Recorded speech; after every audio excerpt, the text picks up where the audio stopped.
इस एपिसोड में हम बात कर रहे हैं 2014 में आई नाइट क्रॉलर मूवी के बारे में। इस मूवी में लीड रोल में हमें देखने को मिले थे जेक जिलेनहॉल। और यार इस मूवी की जो ऑब्वियस थीम है ना वो तो है critic on media, moral value versus money, या फिर क्रिटिक ऑन कॉर्पोरेट वर्ल्ड। पर इसके अलावा इस मूवी में और भी थीम है, जैसे कि जो डेस्परेशन हो गई, जैसे कि जो एम्बिशन या पैशन हो गया, जैसे कि कॉस्ट ऑफ लिविंग, अनएम्प्लॉयमेंट हो गया, ऑब्सेशन हो गया, excess of anything is dangerous हो गया।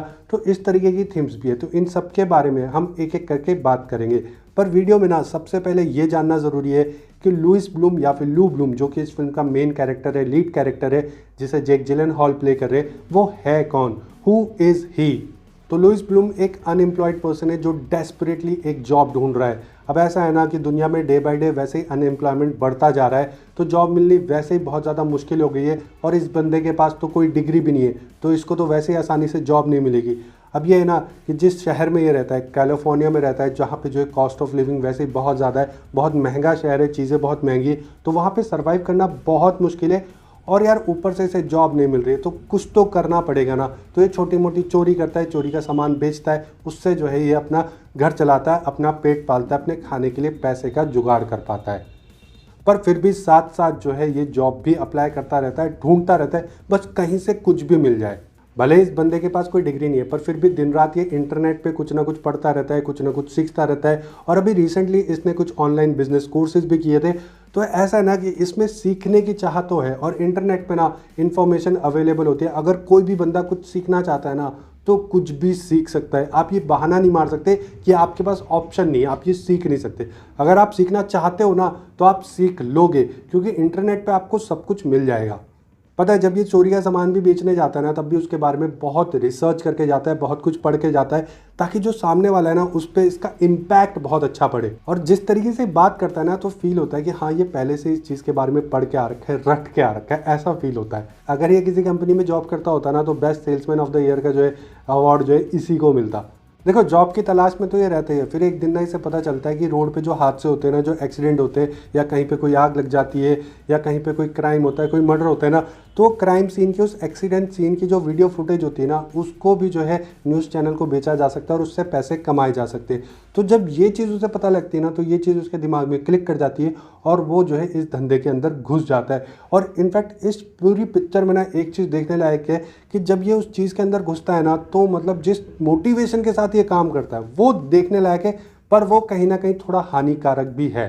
देखो, ये जो कैरेक्टर है ना ये बिल्कुल भी आइडियलिस्टिक नहीं है। स्टार्टिंग में भले आपको ये पसंद आएगा, पर जैसे ही फिल्म खत्म होगी ना उस समय आपको इस पर गुस्सा भी बहुत ज़्यादा आएगा। तो मैं एक चीज़ कह रहा हूँ कि बस इसकी एक अच्छाई है कि ये जो है जिस भी चीज़ में घुसता है ना पूरी तरह से घुस जाता है। और वही कहीं ना कहीं इसकी वीकनेस भी है, क्योंकि ये इसकी कोई लिमिट नहीं है, ये सारी हदें पार कर देता है। तो ये ऐसा कैरेक्टर है ना, जैसे जैसे फिल्म प्रोग्रेस करेगी ना वैसे वैसे आपको इसकी कमियां दिखने लगेगी और आपको पता चलेगा कि ये कितना कितना कितना ज़्यादा बुरा है।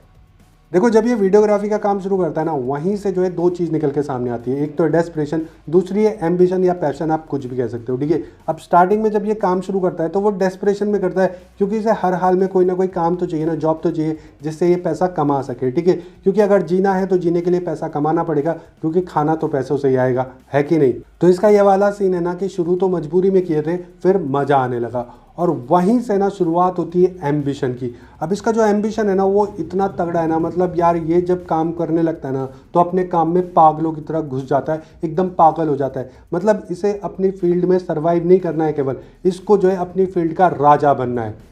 देखो, हम सबको बचपन से कहा जाता है कि जो है अपना एक एम्बिशन बना लो, अपना एक पैशन होना चाहिए, अपने पैशन में घुस जाओ, अपने काम में घुस जाओ और इस कदर डूब जाओ कि बस अपने काम से जो है सक्सेस पाके ही बाहर निकलो। पर कोई ये नहीं बताता है कि यार अपने एम्बिशन को पाने के लिए, अपने पैशन को पूरा करने के लिए ना किस हद तक जाना है, मतलब वो कौन सी लाइन है जिसे क्रॉस नहीं करना है। क्योंकि ये जो बंदा है ना लुइस ब्लूम, ये जो है इसकी कोई लिमिट ही नहीं है, ये कोई भी हद पार कर सकता है, मतलब ये किसी भी हद तक चले जाता है, इसकी कोई सीमा ही नहीं है। ये अपने काम में इस कदर डूब चुका है ना कि उससे बाहर निकलना नामुमकिन है। और वो कहते हैं ना कि excess of anything is dangerous, वो सही कहते हैं। और वही जो है ना हमें इस कैरेक्टर में देखने को मिलती है। भले ही इस कैरेक्टर के साथ कुछ बुरा नहीं होता है, पर इसकी वजह से बहुत लोगों का बहुत कुछ बुरा हो जाता है। और फिर वहीं से ना ये सवाल उठता है moral value versus money. In fact जब भी मैं ये फिल्म देखता हूँ ना तो मेरे दिमाग में जो पहला सवाल होता है ना वो यही होता है कि मॉरल वैल्यू ज़्यादा ज़रूरी है या मनी ज़्यादा ज़रूरी है।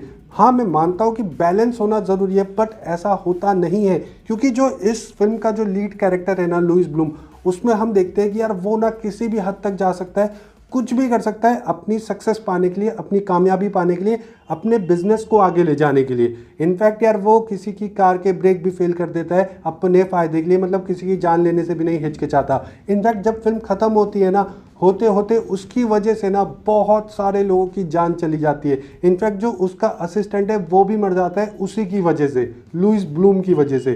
तो लुइस ब्लूम की बात करें तो उसके लिए तो मनी इज़ एवरीथिंग, मनी के अलावा और कुछ भी नहीं है। मैं मानता हूँ कि जब ये मूवी ख़त्म होगी ना तो इस कैरेक्टर पे आपको गुस्सा भी बहुत आएगा, but still it's pretty very much realistic, फिर भी ये काफ़ी रियलिस्टिक लगता है। और यही चीज़ जो है हमें जो है न्यूज़ चैनल्स के थ्रू भी देखने को मिलती है कि उनको ना सिर्फ टीआरपी से मतलब है, पैसों से मतलब है, मतलब टीआरपी बढ़ते रहना चाहिए, पैसे आते रहना चाहिए। उन्हें कोई मतलब नहीं है कि वो फुटेज लीगली आ रही है, इलीगली आ रही है। इनफैक्ट वो जिस तरीके की फुटेज जो है टीवी में चलाते हैं, जिस तरीके की न्यूज़ चलाते हैं ना, उससे भी उन्हें कोई मतलब नहीं है, बस टीआरपी बढ़ते रहना चाहिए। No one bats an eye if money is coming, बस मनी आते रहना चाहिए। देखो ये जो मूवी है ना, ये यही दिखाती है ना कि जो बिग मीडिया हाउसेज है, न्यूज़ चैनल्स है, या फिर जो रिच बिलियनियर्स है ना, ये जो है इनकी लाइफ में ना सिर्फ और सिर्फ पैसा मैटर करता है, मॉरल वैल्यू उतनी मैटर नहीं करती है। जितना इंसान, जितनी ऑर्गेनाइजेशन रिच होती चली जाती है ना, उसके लिए मॉरल वैल्यू थोड़ी कम होती चली जाती है। तो ये मूवी केवल मीडिया को ही क्रिटिसाइज़ नहीं करती है, बल्कि हसल कल्चर को भी क्रिटिसाइज़ करती है, और साथ ही साथ कॉरपोरेट वर्ल्ड को भी क्रिटिसाइज़ करती है। देखो जो लुइस ब्लूम है ना, उसके कैरेक्टर में आपको मल्टीनेशनल बड़ी बड़ी कंपनियों के बॉसेस के चेहरे नज़र आएंगे, और इनफैक्ट जिस तरीके से जो है वो अपने असिस्टेंट के साथ यानी कि रिज अहमद के साथ पेश आता है ना, जैसा वो बर्ताव करता है, उसमें आपको वही दिखेगा जैसे जो ये बड़ी बड़ी जो कंपनीज होती है ना, किस तरीके से अपने एम्प्लॉयज़ को एक्सप्लॉइट करती है, वो आपको देखने को मिलेगा। और आपने देखा ही होगा या सुना होगा ना कि मेटाफोरिकली बोलते हैं ना कि कैसे जो है जो कंपनीज होती है वो अपने एम्प्लॉयज़ की बेसिकली जान ले लेती है, भाई निचोड़ देती है। वही चीज़ ना लुइस ब्लूम अपने असिस्टेंट के साथ करता है, बस वो लिटरली उसकी जान ले लेता है। तो यार जब भी मैं ये मूवी देखता हूँ ना, तो मेरे दिमाग में ये सारे थॉट्स आते हैं, तो यही मैं आपके साथ डिस्कस करना चाह रहा था। वैसे अगर आपका और भी कोई पॉइंट हो तो आप ऐड ऑन कर सकते हो नीचे कमेंट सेक्शन में। जैसे मैं एक पॉइंट ऐड कर लेता हूँ, जैसे जो जो जेक जिलेनहॉल की जो रेड कार है ना, वो रिप्रेजेंट करती है उसकी अंतर आत्मा में लगे हुए खून के धब्बों को। तो यार बस अभी के लिए इतना ही। वीडियो अच्छी लगी हो तो लाइक कर देना, अपने दोस्तों के साथ शेयर ज़रूर कर लेना, और हाँ सब्सक्राइब भी कर लेना। Thank you so much for watching, have a nice day, bye.